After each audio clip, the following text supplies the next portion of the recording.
In the vast expanse of the Mongolian steppes, where the wind carries whispers of ancient horrors, one name still sends chills through the corridors of history: Genghis Khan.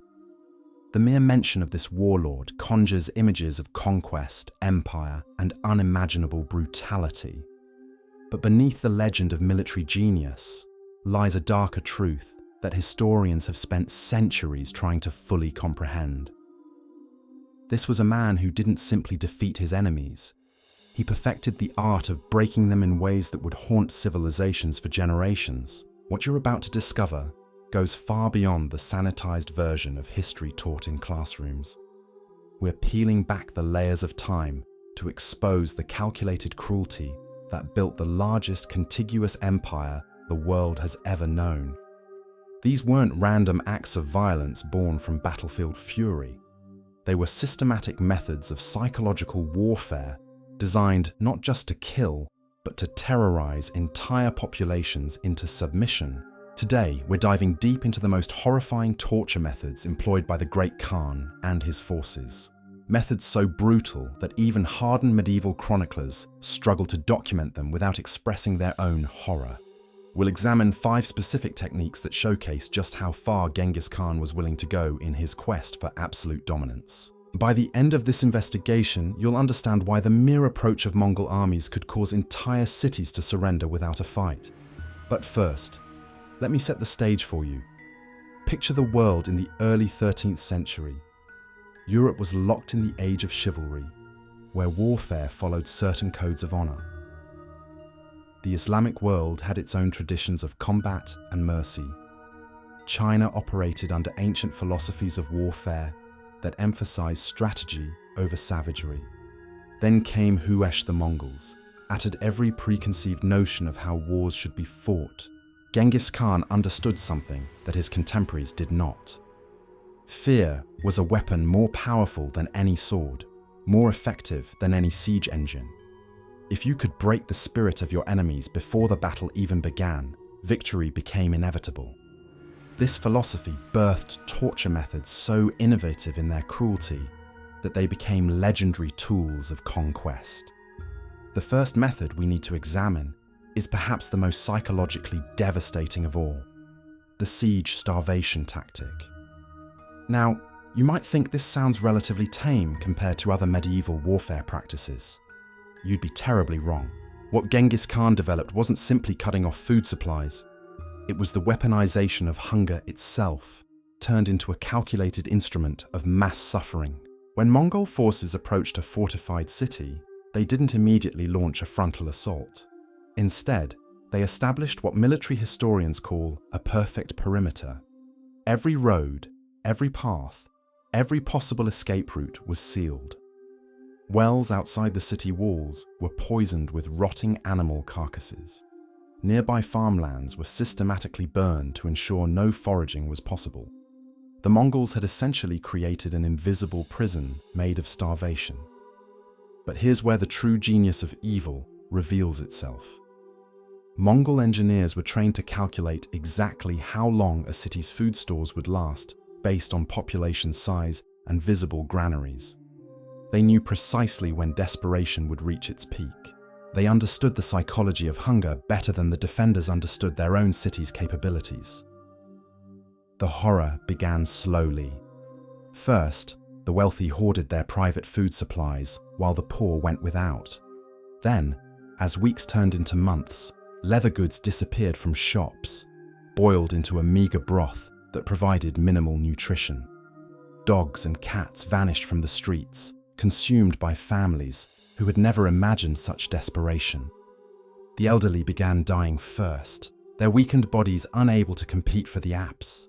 Persian Windling SCR chroniclers who witnessed these sieges described scenes that defied human comprehension. Parents fighting their own children over moldy bread crusts. The sick and dying left unburied because the living lacked the strength to dig graves. And in the most extreme cases, when every other food source had been exhausted, the unthinkable became routine. The psychological warfare was just as calculated as the physical starvation. Mongol forces would periodically allow a single messenger to leave the city. carrying reports of the outside world to other settlements. These messengers spread word of the siege conditions, describing the horror in vivid detail. The message was clear: surrender immediately, or this will be your fate as well. When cities finally capitulated after months of this treatment, the survivors were often too weak to stand. Skeletal figures stumbled through gates, their humanity stripped away by prolonged suffering. But Genghis Khan's mercy was non-existent. These survivors faced immediate execution or slavery. The siege starvation tactic wasn't just about taking a city. It was about demonstrating that resistance led to a fate worse than death. The efficiency was terrifying. Cities that heard tales of these starvation sieges often surrendered before the Mongols even fully established their perimeter.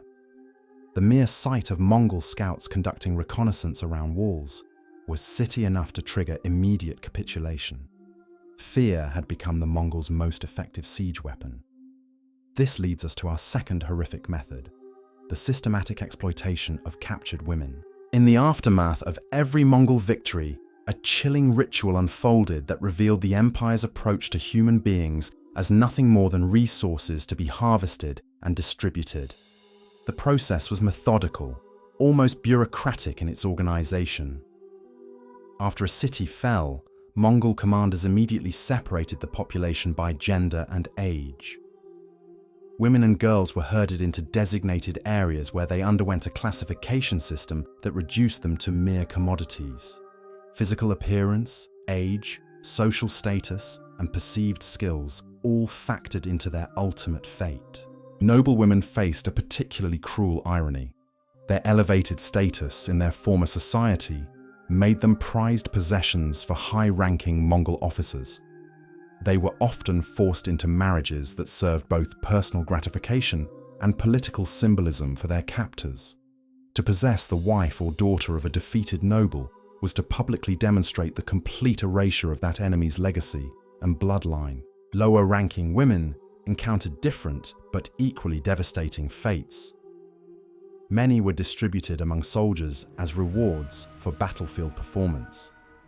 Others were forced into domestic servitude in Mongol households, stripped of their names and identities. Some were transported across vast distances to be sold inching from Central Asia to China slave market Stret, never to see their homelands again. The scale of this human trafficking was staggering. Historical records suggest that after major conquests, thousands of women and children would be processed through this system. Entire family lines were severed, cultures were diluted, and individual human dignity was obliterated on an industrial scale. The psychological impact extended far beyond the immediate victims. Surviving male relatives who witnessed this systematic degradation of their wives, daughters, and sisters often suffered complete mental collapse.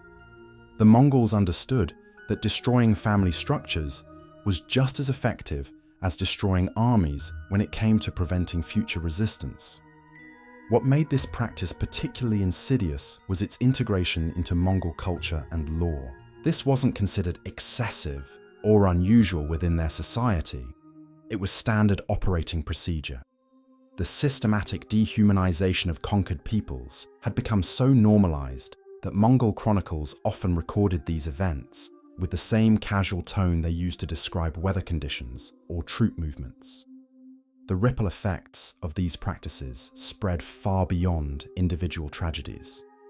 Entire regions developed a paralyzing fear of Mongol conquest, not just because of potential death, but because of the certainty that their women and children would face fates that many considered worse than death. This fear became a strategic advantage that Genghis Khan exploited ruthlessly in his expansion across continents. The third method employed by Genghis Khan's forces reveals perhaps the most coldly calculated aspect of Mongol warfare: the deliberate use of human shields drawn from captured civilian populations. This wasn't a spontaneous battlefield decision made in the heat of combat. It was a premeditated strategy that transformed innocent people into expendable military assets. The mechanics of this tactic were brutally efficient. After conquering a settlement, Mongol commanders would select specific groups of prisoners based on strategic considerations. Women, children, and elderly men were often chosen because their obvious defenselessness would create maximum psychological impact on enemy defenders. These captives were then marched to the next target city, where they would be positioned at the front of advancing Mongol forces. The selection process itself was methodical. Mongol officers understood that using recognizable faces from neighboring communities would amplify the horror for defenders watching from city walls. Imagine the psychological torment of archers who might recognize their own relatives, friends, or former neighbors being pushed forward as living barriers. The choice became impossible: fire arrows and kill innocent people, or hold back and allow enemy forces to advance unopposed. These human shields served multiple tactical purposes beyond simple protection. They exhausted enemy ammunition supplies, as defenders either wasted arrows on non-combatants or held their fire entirely. They created confusion in defensive ranks, as soldiers struggled with moral dilemmas their training had never prepared them for. Most importantly, they demonstrated the absolute ruthlessness of Mongol forces, a psychological weapon that often proved more effective than actual military hardware. The capped Facy-Ivs themselves a nightmare scenario with no possibility of escape. Many were bound together in chains to prevent flight. Others had their feet deliberately injured to ensure they couldn't run, even if given the opportunity. Some were forced to carry siege equipment or dig trenches while under enemy fire, combining forced labor with human shield tactics in a grotesque display of efficiency. Contemporary accounts describe the sound these human barriers made as they were driven forward, a mixture of prayers, screams, and desperate pleas for mercy that carried across battlefields. Defending soldiers reported that this auditory assault was almost as devastating as the visual horror of seeing innocents pushed toward their deaths. The psychological aftermath for surviving defenders was profound and lasting. Many reported recurring nightmares about the faces they had seen in those human waves. Some suffered complete mental breakdowns, unable to reconcile their roles as protectors with the impossible choices they had been forced to make. This is TED long after battle's trauma often ended, weakening the resolve of entire military units. What made this tactic particularly insidious was its self-perpetuating nature. Word of these human shield tactics spread quickly between settlements, creating a climate of anticipatory horror. Cities that had never faced Mongol armies directly began surrendering preemptively, hoping to spare their populations from becoming unwilling participants in attacks against their neighbors. The fourth torture method reveals Genghis Khan's understanding of execution as political theater. The deliberate crushing of high-ranking prisoners beneath wooden platforms during victory celebrations. This wasn't simply about killing enemy leaders. It was about transforming their deaths into elaborate displays of dominance that would be remembered and retold across generations. The ritual began with careful preparation. Captured nobles, military commanders, or political leaders were forced to lie face down on the ground, while Mongol engineers constructed a sturdy wooden platform directly above their living bodies. The construction process itself was deliberately slow, allowing victims to understand exactly what was about to happen while being powerless to prevent it. The platform served as the foundation for a victory feast, with Mongol officers dining and celebrating while their enemies slowly suffocated beneath them. The weight of the wooden structure, combined with the additional pressure from the men seated above, created a gradual crushing effect that could take hours to complete. Victims remained conscious for much of this ordeal, experiencing both physical agony and the psychological torture of hearing their conquerors celebrate overhead. This method was specifically chosen for its symbolic power. In Mongol culture, the earth represented permanence and foundation. By literally grinding their enemies into the ground beneath a celebratory platform, they were making a statement about the permanent nature of their conquest. The feast above represented the new order, while the dying below represented the old power structure being definitively buried. The bloodless nature of this execution was also significant. Mongol legal traditions sometimes prohibited the direct shedding of noble blood, viewing it as spiritually dangerous. This crushing method allowed them to kill high-ranking enemies while technically avoiding direct bloodshed, a legal loophole that satisfied traditional constraints while maximizing cruelty. Witnesses to these executions described the psychological impact as devastating. The slow, inevitable nature of the death created a sense of cosmic justice in the minds of Mongol supporters, while simultaneously demonstrating the futility of resistance to any potential enemies observing the spectacle. Our fifth and final method focuses on a punishment specifically reserved for those guilty of betrayal, being dragged behind galloping horses until death occurred. This wasn't a battlefield execution carried out in anger. It was a carefully administered sentence designed to address what Mongols considered the most serious possible crime against their social order. The preparation for this punishment was methodical. The condemned individual would have their hands bound behind their back, often with their shoulders deliberately dislocated to prevent any possibility of grabbing onto objects during the dragging process. Heavy ropes were then secured around their torso or limbs, connecting them to a mounted warrior's horse. The execution itself varied in duration depending on terrain and the specific crimes committed. Some victims were dragged across smooth ground, prolonging their suffering as they remained conscious longer. Others were pulled over rocky or thorny landscapes that accelerated the process, but increased the physical trauma. The mounted warrior would typically maintain a steady gallop, ensuring the victim couldn't find their footing while being pulled along. This punishment served multiple purposes within Mongol society. It publicly demonstrated the consequences of disloyalty while providing a mobile execution that could be witnessed by multiple communities along the route. The visual impact was profound, a human body being destroyed by the very horses that symbolized Mongol power and mobility. The targeting was precise. This sentence was reserved for governors who had surrendered cities and later attempted to rebel, spies who had been discovered operating within Mongol territories, or military leaders who had defected back to enemy forces. The message was clear. Initial submission followed by betrayal warranted the most public and humiliating death possible. These 5 methods represent just a fraction of the systematic cruelty that built the Mongol Empire. Each technique was carefully designed not just to inflict suffering, but to create lasting psychological impact that would extend far beyond individual victims. The genius of evil lay not in random brutality, but in the calculated use of horror as a tool of conquest. The effectiveness of these methods can be measured not just in territory conquered, but in the speed with which that conquest occurred. Cities that might have resisted for months instead surrendered within days of hearing about Mongol torture techniques. Fear became the most efficient weapon in the Mongol arsenal, allowing relatively small armies to control vast populations through the sheer terror of anticipated suffering.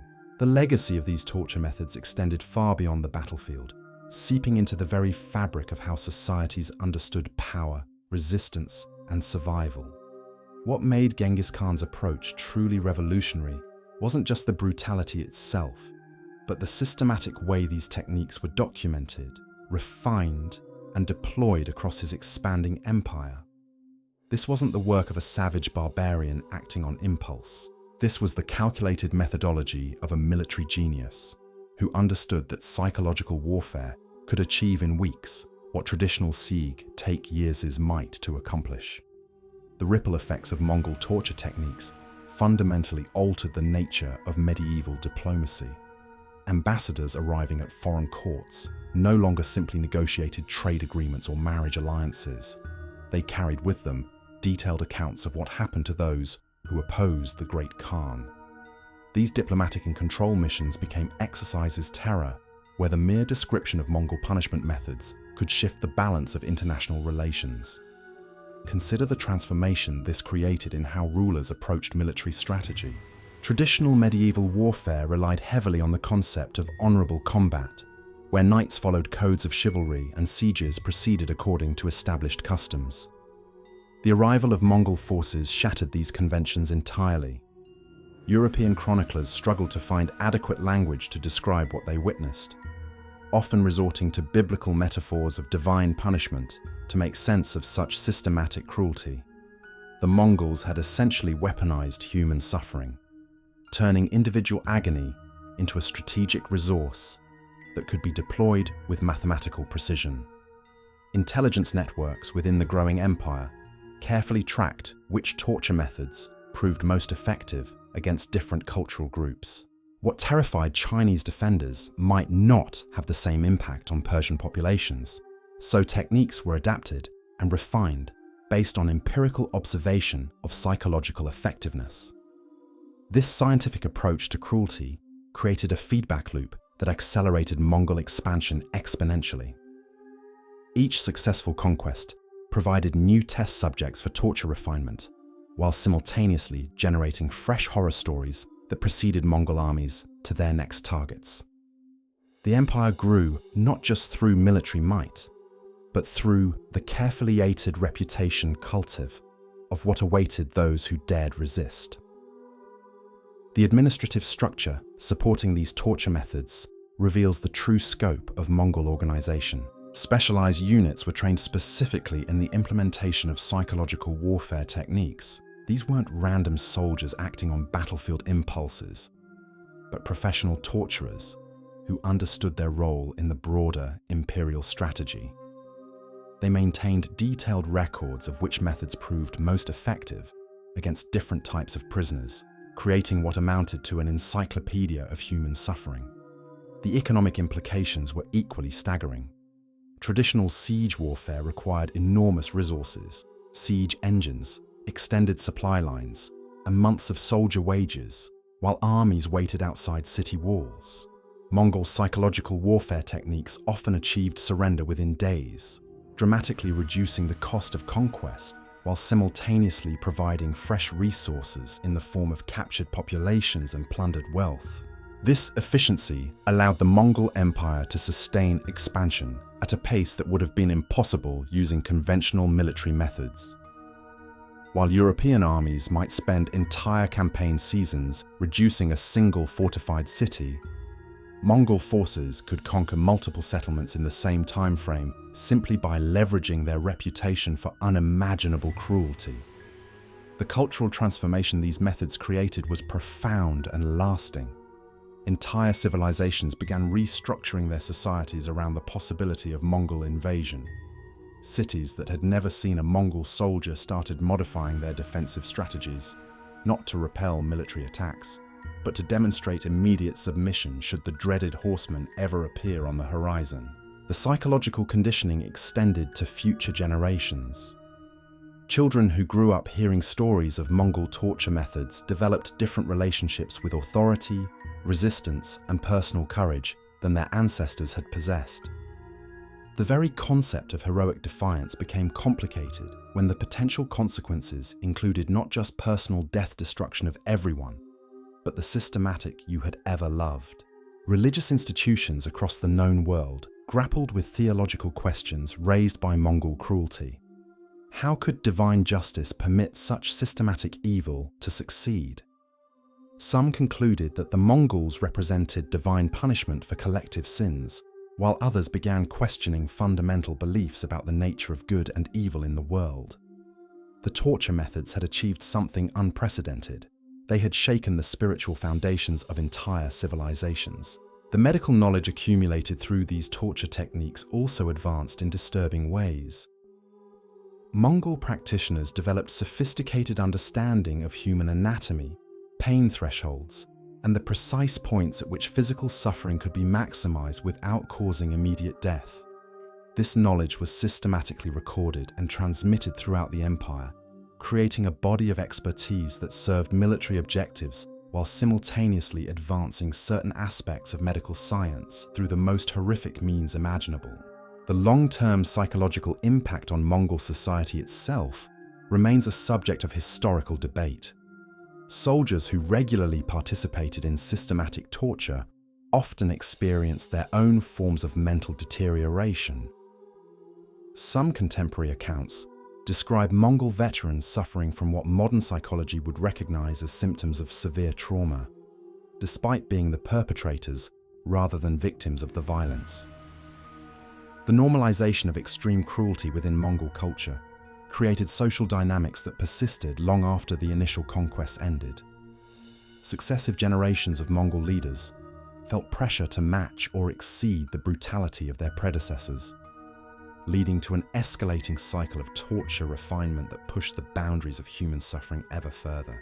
The technological innovations inspired by torture requirements also advanced in unexpected directions. Mongol engineers developed new types of restraining devices, more efficient methods of crowd control during mass executions, and improved techniques for preserving victims in states of prolonged suffering. These innovations occasionally found applications in other areas of Mongol society, demonstrating how the pursuit of systematic cruelty could drive technological progress in disturbing ways. The communication networks required to spread accounts of torture methods across the vast Mongol Empire also contributed to administrative efficiency in other areas. The same messenger systems that carried detailed descriptions of torture techniques also facilitated trade communications, military coordination, and cultural exchange. The infrastructure of terror became the foundation for one of history's most effective imperial communication systems. The artistic and literary legacy of these torture methods influenced creative expression across multiple cultures for centuries afterward. Persian poets struggled to find metaphors adequate to describe what they had witnessed. Chinese artists developed new symbolic languages to represent suffering that exceeded traditional artistic conventions. European chroniclers created entirely new genres of historical writing to document experiences that challenged existing narrative frameworks. The legal precedents established through Mongol torture practices also influenced jurisprudence across the known world. Legal scholars grappled with questions about the limits of legitimate punishment, the relationship between individual suffering and collective justice, and the role of terror in maintaining social order. These debates shaped legal philosophy in ways that continued influencing judicial systems long after the Mongol Empire had fragmented. The intelligence-gathering capabilities enhanced by torture methods provided the Mongol Empire with unprecedented understanding of enemy weaknesses, defensive capabilities, and internal political dynamics. Information extracted through systematic suffering became a strategic resource that informed military planning, diplomatic negotiations, and economic exploitation of conquered territories. The psychological warfare techniques pioneered by Genghis Khan and refined by his successors established templates that would influence military strategy for centuries to come. The understanding that fear could be more effective than direct force became a fundamental principle of imperial expansion that extended far beyond the Mongol context. As we examine these methods from our modern perspective, we confront uncomfortable questions about the relationship between effectiveness and morality in human affairs. The Mongol torture techniques achieved their strategic objectives with remarkable efficiency, but at a cost in human suffering that challenges our understanding of acceptable behavior, even in wartime contexts. The documentation of these practices also raises questions about the responsibility of historians, chroniclers, and observers who recorded these events for posterity. By preserving detailed accounts of torture methods, medieval writers ensured that knowledge of these techniques would survive long after the Mongol Empire itself had dissolved. The transformation of individual human beings into instruments of terror represents perhaps the most disturbing aspect of Mongol torture methodology. Victims became unwilling participants in psychological warfare campaigns that extended far beyond their own immediate suffering, as their agonized experiences served to terrorize countless others who would never directly encounter Mongol forces. The systematic nature of these torture practices reveals a level of organizational sophistication that contradicts simplistic characterizations of the Mongols as primitive barbarians.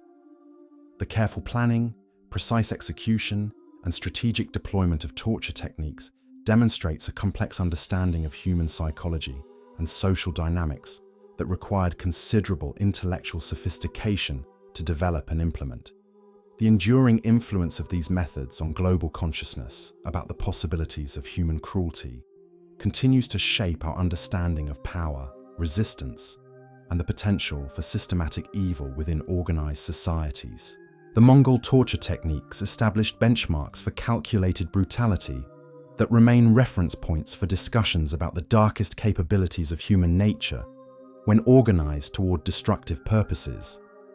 The documentation of these systematic horrors reveals another chilling dimension of Mongol warfare that historians have only recently begun to fully comprehend. Beyond the immediate physical suffering inflicted upon victims, Genghis Khan's forces pioneered what we might recognize today as comprehensive psychological operations designed to break the will of entire populations before armies ever crossed their borders. The sophistication of Mongol intelligence networks enabled them to tailor their terror tactics to specific cultural vulnerabilities. In Islamic territories, they deliberately desecrated religious sites while forcing captured scholars to witness the destruction of centuries of accumulated knowledge. In Christian lands, they compelled priests to participate in blasphemous rituals under threat of watching their congregations suffer unimaginable torments. These weren't random acts of sacrilege, but calculated strikes against the spiritual foundations that held societies together. The timing of torture demonstrations was equally strategic. Mongol commanders understood that maximum psychological impact required careful orchestration of when and where horrific punishments were displayed. Public executions were scheduled to coincide with market days when the largest possible audiences could witness the spectacles. The screams of victims were allowed to carry across distances, creating auditory terror that reached far beyond visual range. Perhaps most disturbing was the development of what military historians now term cascade torture, methods designed to inflict suffering that spread beyond individual victims to their families and communities. When a city's leader was captured, he might be forced to watch the systematic torture of his children before experiencing his own prolonged death. The psychological destruction of witnessing loved ones suffer often proved more devastating than any physical punishment inflicted directly upon the primary target. The Mongols also perfected techniques for preserving victims in states of extended agony that could last for days or even weeks. Medical knowledge gained through these practices enabled their torturers to keep prisoners conscious and aware throughout ordeals that would normally result in merciful unconsciousness.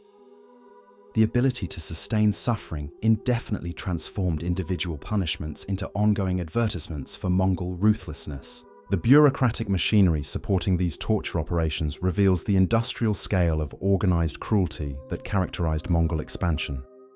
Detailed records were maintained documenting which methods proved most effective against different types of prisoners. Age, social status, religious background, and cultural origin all factored into decisions about how individual captives would be processed through the systematic machinery of terror. Specialized roles emerged within Mongol military units to support torture operations. Some soldiers became expert at maintaining victims in states of prolonged consciousness. Others developed skills in psychological manipulation that could break mental resistance without physical contact. Still others specialized in the theatrical aspects of public torture, understanding how to maximize the visual and auditory impact of suffering on observing populations. The economic calculations underlying these practices demonstrate the cold pragmatism that drove Mongol decision-making. Traditional siege warfare required enormous expenditures of time, resources, and manpower. A single fortified city might resist for months, consuming supplies and tying down entire armies. Mongol torture tactics often achieved surrender within days, providing immediate access to plundered wealth, while freeing forces for additional conquests. The speed of Mongol expansion cannot be understood without recognizing how terror tactics compressed traditional military timelines. Where conventional armies might require years to subdue a region, Mongol forces achieved the same results in months by leveraging their reputation for systematic cruelty. Fear became their most efficient weapon, allowing relatively small forces to control vast territories through the mere possibility of encountering their torture specialists. The social transformations these methods created extended far beyond immediate military objectives. Entire cultures began reorganizing themselves around the anticipation of Mongol invasion. Traditional concepts of heroism and resistance became complicated when the potential consequences included not just personal death, but the systematic destruction of everything and everyone a person had ever valued. The torture methods we've examined today represent more than historical curiosities. They reveal the terrifying efficiency of systematic cruelty as a tool of empire building. Genghis Khan's legacy reminds us that the darkest chapters of human history often emerge not from chaos, but from the calculated application of organized brutality. These techniques didn't just conquer territories, they conquered the very concept of resistance itself, leaving psychological scars that echoed through generations long after the last Mongol warrior had ridden into the sunset of history.